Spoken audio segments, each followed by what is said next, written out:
There's going to be a recession. What you probably want me to tell you, everybody viewers, is no, it'll be fine. It won't. It is going to be absolutely brutal. Savings are going to get destroyed. Jobs will be out the window. Inflation is going to be rampant. This ain't no party. This is no picnic. This is real.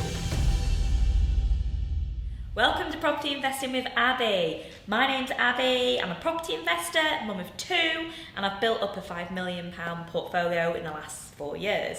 Today I have the absolute pleasure of having my mentor, Mr. Paul Smith, on with me. Hi Paul. Hello Abi, how are you? Great, thanks, and thank you so much for having me here in Monaco with you. My pleasure, welcome to Monaco. Thank you. So guys, as some of you know, my mum is a property investor, and sometimes the newspaper headlines and stuff can freak my mum out a bit.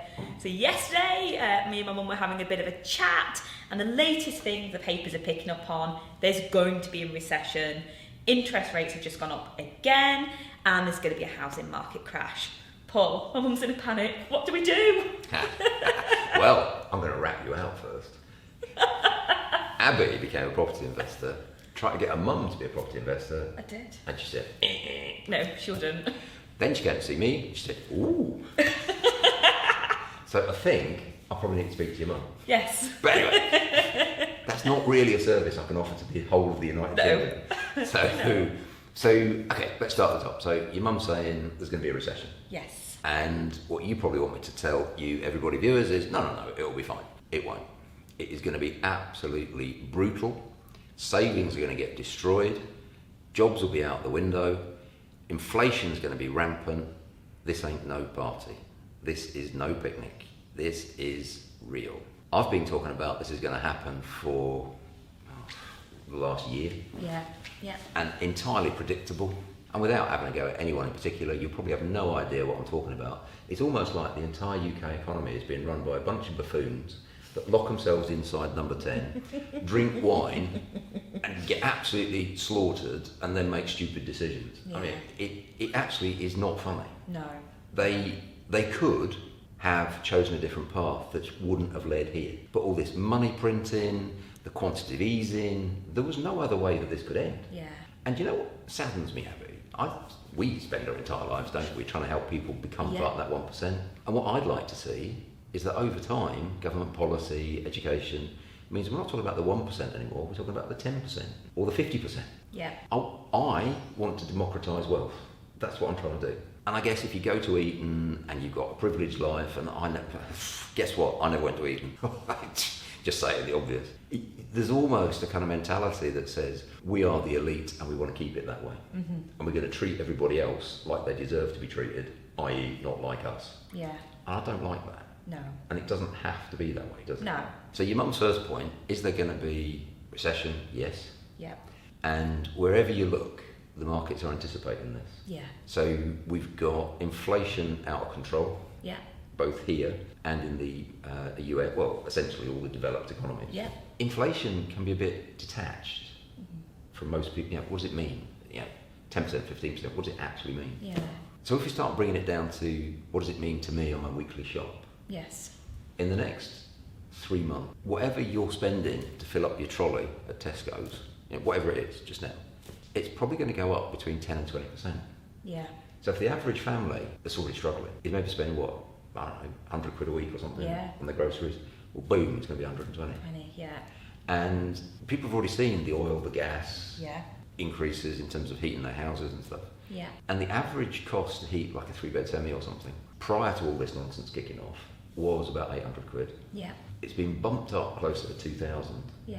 In October, November, it's going closer to 3,000. This ain't funny. According to government statistics, you've got to be careful here because it's lies, damn lies and statistics, but yes, I'm qualified in statistics, so the government keeps talking about the fact that the average salary is going up. Yeah.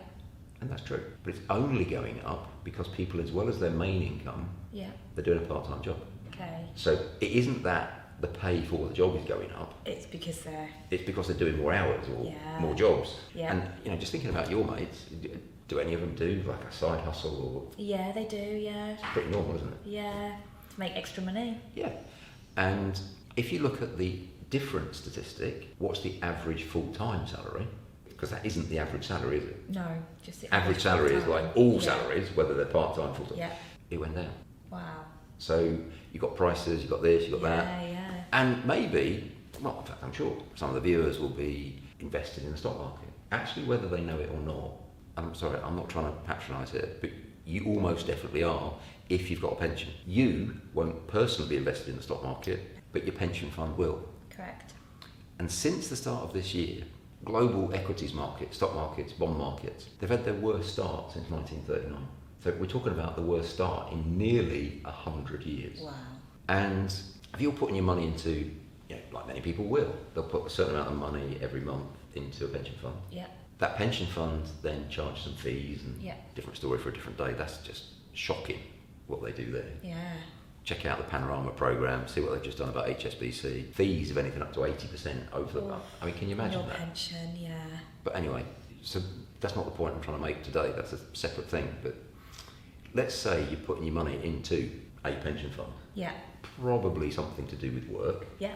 That pension fund probably puts most of it into stocks and shares. Shares, yeah. Well, the NASDAQ, for instance, one of the main, that's the tech index for the US, has dropped by close to 40%. Let's roll the clock forward and you're 65 years old and you're retiring now, in 30 years' time or something. You've been saving up for 30 years. And let's say you've got, I don't know, 100, 200 grand. Let's say 200. Yeah. That's only off. In 4 or 5 months, you've lost half of it. And it means, it's very, very simple. The value of your pension pot halves because of what's happened in the stock market. Yeah. Then the amount of money that you've got to live on for the rest of your life also halves. And it was probably pathetic anyway. Yeah. And now it's next to useless. Yeah. So I'm just trying to give real world examples as opposed to highfalutin General, economic nonsense. Yes. Yeah. So point number 1, Abby's mum, it is going to be ferocious. Point number 2, I guess, then is, well, what can you do about it? So Yes. as a normal person. So what's your mum's plan? Well, just before all of this, my mum was building a property portfolio. She wanted about 3,000-4,000 a month just income from the property portfolio, and she wants to live half a time in Spain, half a time back in England, which was her plan. Yeah.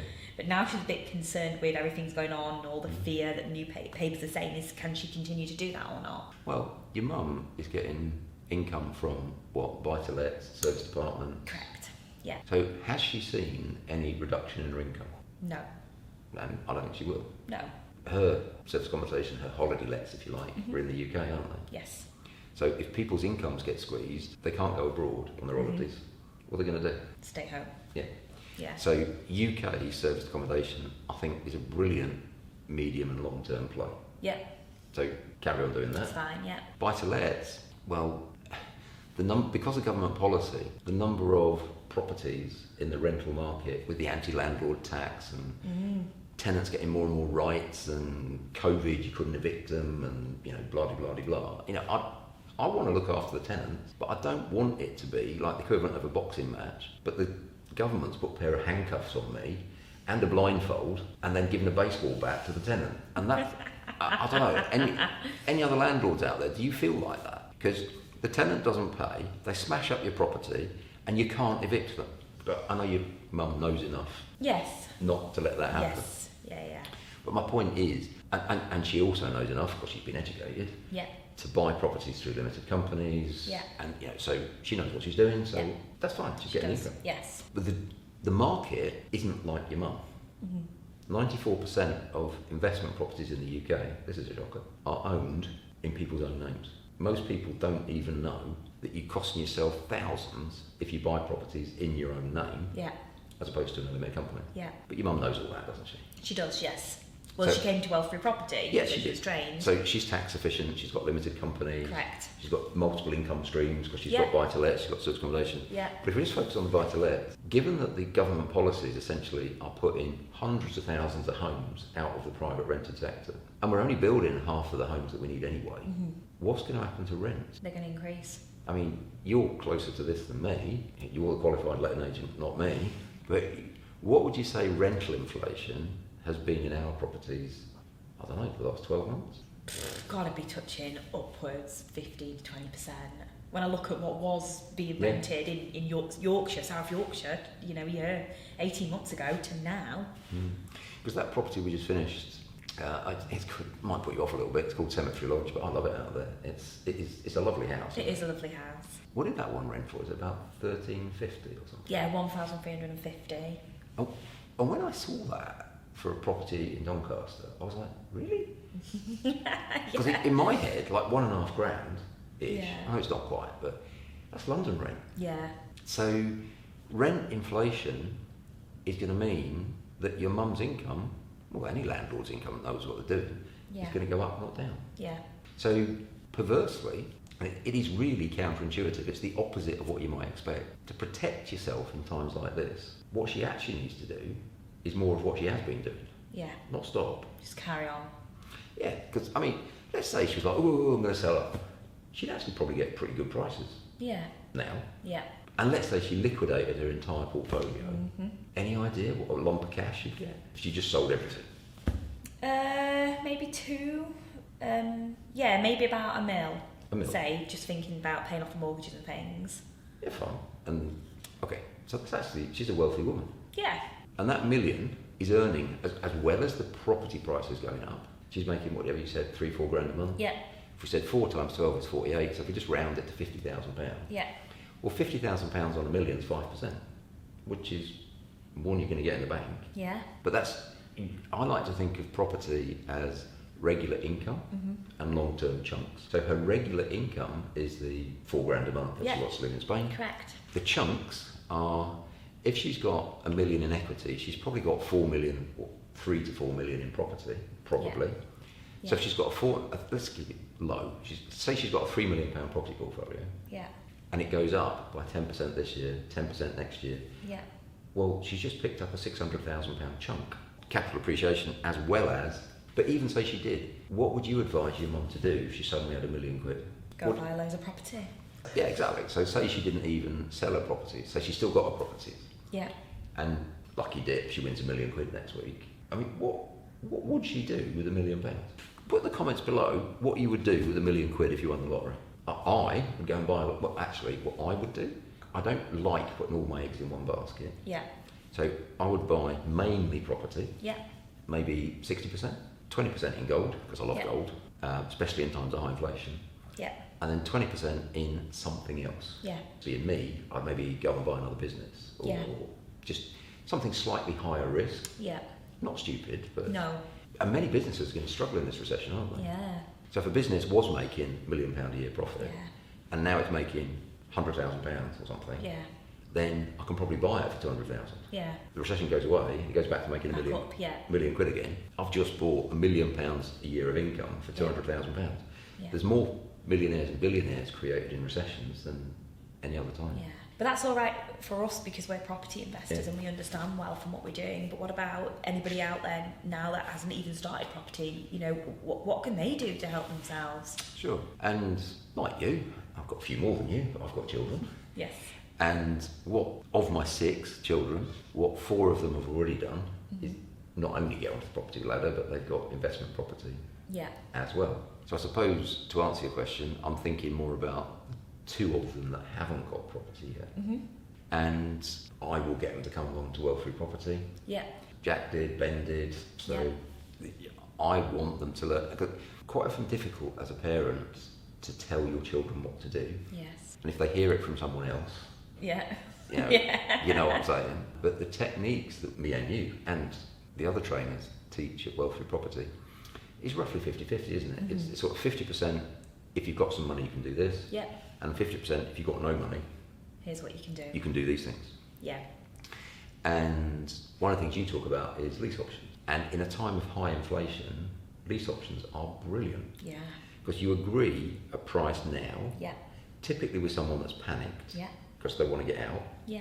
So you agree a below market value price now, and you take a 5 or a 10-year option. Recession goes away, things go back to normal. Yeah. What you might agree as a lease option for 200,000 now could be worth 600,000, 700,000, 800,000 in 10 years' time. And people say, well, I had it yesterday. You can't buy below market value properties. Yes, you can, because you teach them how to do that, don't you? Correct, yes. Don't give the address, but what was the one that you agreed 2 days ago? It's a really nice 4-bed semi in Yorkshire. Market value for this place, there's literally one that's just sold around the corner, 300,000. I agreed with the landlord, 245,000 to buy. And why did the landlord want to offload it for 55k less than it's worth? The landlord's just fed up with tenants and maintenance and things. They're not an educated landlord, they don't understand it, and I think he just wants to get out, get his cash and go and do something easier. Tired landlord. Yeah, fed up landlord. But from his perspective, he gets rid of a load of aggro. Yeah. Which may not be true, but in his head it is, Yeah. so it is. I don't know how long he's had the property, but I bet he paid nothing like 245 for it. No, he's had it for about 5 years. So he probably paid less than 200. Yeah. So even though he's cashing out, he's still probably 50 grand up. Yeah. They're out there.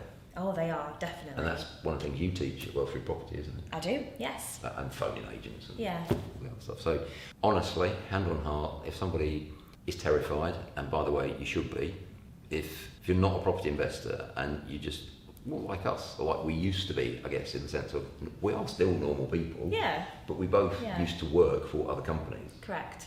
before we made that break. So if you're still in that situation and maybe you don't like your job, and I think I saw something, 85% of the UK don't like the job they're doing, something like that. So if you're not getting enough money, you don't like your job, you want something different, then the first step's got to be coming along to Wealthy Property, and I don't know, we can probably put a link in. Put the link, yeah. Link in below, and you can just jump on 2 days online, come and spend a couple of days with us and get kicked off. Definitely. Thank you so much, Paul. That was Absolute pleasure, Abi. brilliant. Thank you so much, guys. I hope you really enjoyed that, and I hope that absolutely massively helps. If you haven't already, click that bell, subscribe, drop a comment below, and again, what Paul asked, what would you do if you just won £1 million? What would you spend it on? Also, let me know if you are concerned or if you need our help and you need to come to Wealthy Property. I've been Abby. I've been Paul. We'll see you next time. Bye.